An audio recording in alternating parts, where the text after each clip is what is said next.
Now that it's lit, we'll put the chimney on. Pop it back into the lantern.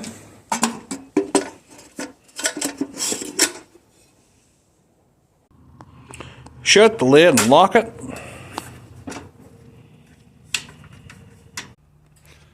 And turn the lights out. And it might not be dark out, but as you can see on the camera, shows up very well. And then to tell which direction the switch was, which direction the lantern lenses would be shown, it would indicate it.